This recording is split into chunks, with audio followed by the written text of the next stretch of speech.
Olá, turminha do sétimo ano, tudo bem com vocês? Espero que sim. Hoje estou aqui para gravar a nossa primeira aulinha de ciências, tá? Que ainda não tivemos a oportunidade de gravar para vocês. Então, a nossa aulinha de ciências, nossa primeira aulinha, né? Ela vai falar do tema 5, tá, gente? Que é o planeta em transformação. Então, nós vamos falar de terremotos, vamos falar de tsunamis, vamos falar de movimentos de placas tectônicas, tá? Tudo isso a gente vai falar um pouquinho hoje, tá bom? Vou tentar não fazer um vídeo muito longo, tá? Também para não ficar cansativo. E depois tem algumas complementações que eu vou pedir para que vocês façam para mim, tá ok? Então vamos lá. Vamos falar primeiro da litosfera, que é a camada de rocha que recobre a superfície do nosso planeta, certo? Onde nós estamos pisando aqui é a litosfera, certo? Essa camada está aqui, em cima do nosso planeta, onde, claro, a gente tem oceano, cercado de água. Embaixo dessa camada de rocha ainda tem outras camadas que depois eu especifico direitinho cada uma para vocês, tá bom? Então vamos lá, ó. Vamos falar um pouquinho das placas tectônicas ou placas litosféricas, tá? Que as atividades vulcânicas, os terremotos, são consequências do movimento dessas placas. Então, se vocês repararem uma coisa, cheguei até a comentar isso já em sala com vocês. Vocês já repararam como que o nosso continente, ele se encaixa perfeitamente no continente africano, parecendo um quebra-cabeça? Pois é, porque antes isso tudo era grudado, gente, isso era junto. Mas com o movimento dessas placas tectônicas ou placas litosféricas, né? Eu posso falar das duas formas, tá? Não vai estar errado. Esses continentes acabaram se afastando, certo? E com isso, até hoje acontecem esses movimentos, tá? E com isso acontecem várias coisas, inclusive vulcão e terremoto, tá, gente? Ó, existem 3 tipos de movimento dessas placas tectônicas, que é o movimento de colisão, quando uma se choca com a outra, podendo acontecer até uma elevação e a formação de montanhas, certo? Podemos ter o afastamento de uma placa da outra, e nisso, com esse afastamento, acontece uma abertura. Aí o magma que está lá embaixo, que é aquilo que compõe o interior de um vulcão, né, gente? Que é a lava derretida, é o magma que está ali no interior do nosso planeta. Ela pode subir e com isso formar também uma nova montanha ali. Tendo o afastamento dessas placas, acontecer a formação de uma outra montanha ali também, certo? E temos o terceiro movimento, que é o deslizamento lateral. Ou seja, uma placa se desliza dessa forma assim, ó. Certo? Uma vai para uma direção, a outra para outra. Isso também é um dos movimentos das placas tectônicas, tá? E vamos lá. Que evidências nós temos disso? Que evidências nós temos de que essas placas se movimentaram? Vamos lá. Primeira evidência, as placas tectônicas se encaixam, gente. Isso que eu acabei de falar. Se vocês observarem, os continentes se encaixam. No livro de vocês, aí no tema 5, vocês vão ver que tem lá, falando sobre a Pangeia, tá? Que era chamado antigamente a crosta terrestre, né? Antes dessa separação. Então o movimento dessas placas fez com que esses blocos se separassem. Mas antes, quando isso era tudo unido, era chamado de Pangeia. Era uma coisa só. Imagina como que era. Você dava um pulinho aqui na beira do mar, aqui em Macaé, você estava na África. Olha que maravilha. Como que era? Agora, né? Olha a distância pra gente conseguir chegar na África.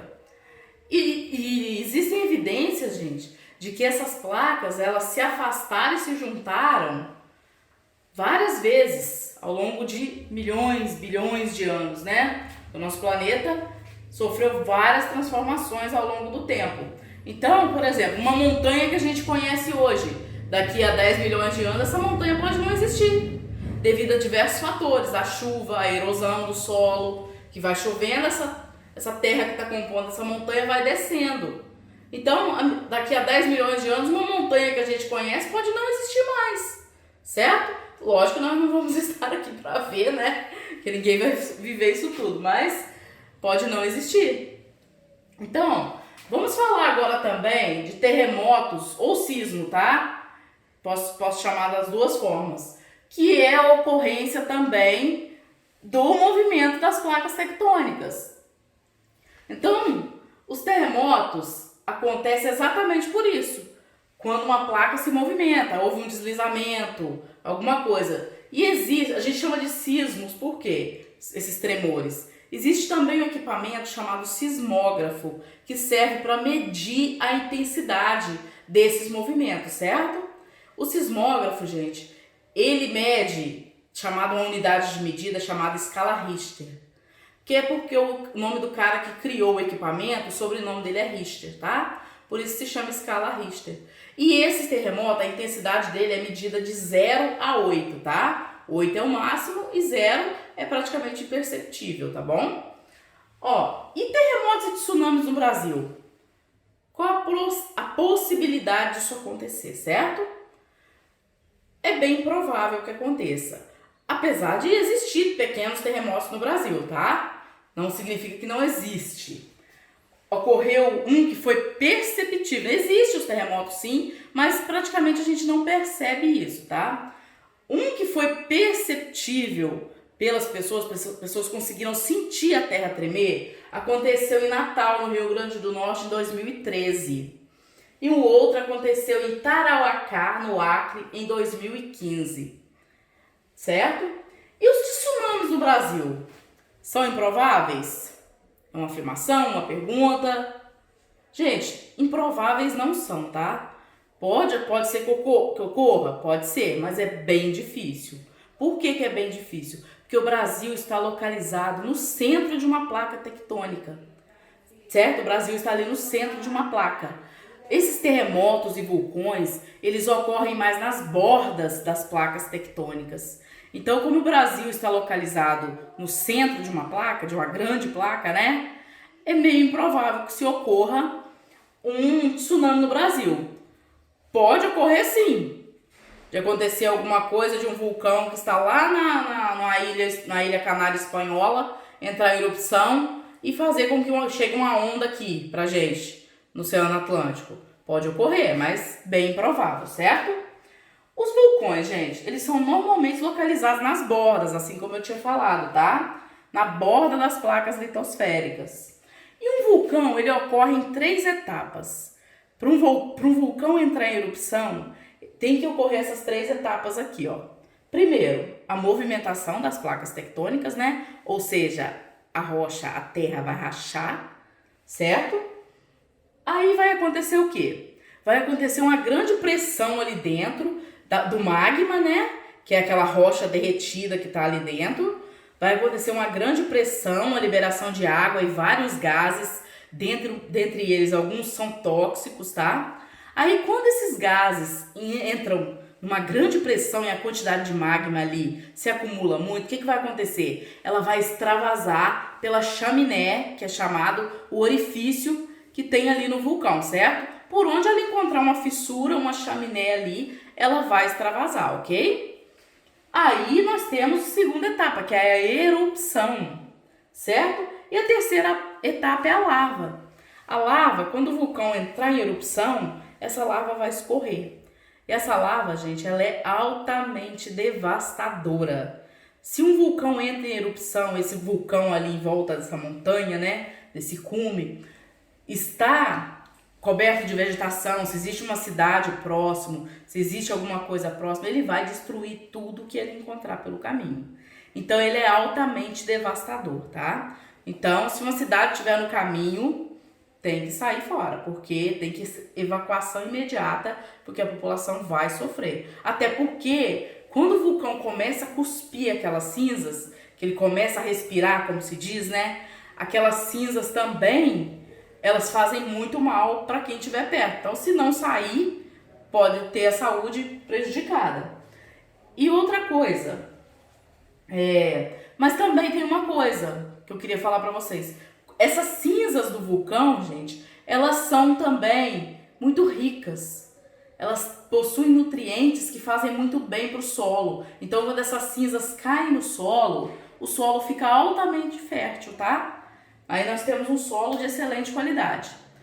Crianças, eu peço que vocês copiem tudo que eu tô falando no caderno, tá? E façam essa pesquisa aqui pra mim, ó. É possível que daqui a milhões de anos existam novos continentes na Terra? Quero que vocês me respondam isso, certo? Será que é possível que daqui a milhões de anos existam novos continentes? Por exemplo, o Brasil pode rachar no meio ali e separar a gente? Uma parte do Brasil fica para cima, outra para baixo. Aí nós vamos ter dois continentes separados, certo?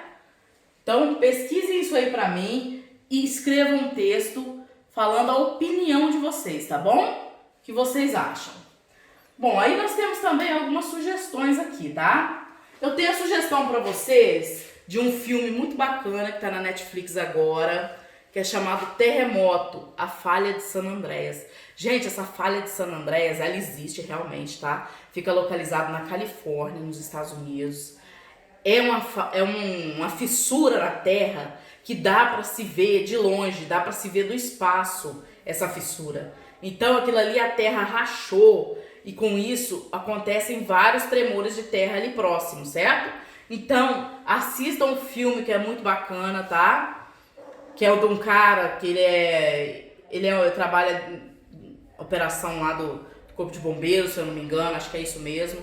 E ele tenta salvar a família dele no meio de um terremoto. E vocês vão ver que nesse filme também, após esse terremoto, vem também a tsunami, tá? Então vocês vão ver os dois fenômenos em um filme só, certo? Então esse filme já é completo, vocês vão conseguir ver os dois fenômenos, tá? Se vocês entrarem nesse site aqui também, ó, que é o mod.lk/S8MKL, vocês vão encontrar várias informações bacanas também sobre vulcão, tá? Vão conseguir fazer pesquisa completa lá nesse site, tá bom? E outra coisa que eu quero que vocês façam, uma outra pesquisazinha pra mim, tá bom? Porque essa primeira aqui é mais a opinião de vocês mesmos, tá? O que vocês acham, o que vocês acreditam, se pode ou não ocorrer, ok? Agora, isso aqui é uma pesquisa que eu quero que vocês façam pra mim. Faça uma pesquisa e liste os principais vulcões em atividade atualmente no planeta. Eu quero completinha, tá, gente, a pesquisa. Faça bonitinho, organizado. Pode fazer no caderno mesmo, tá bom?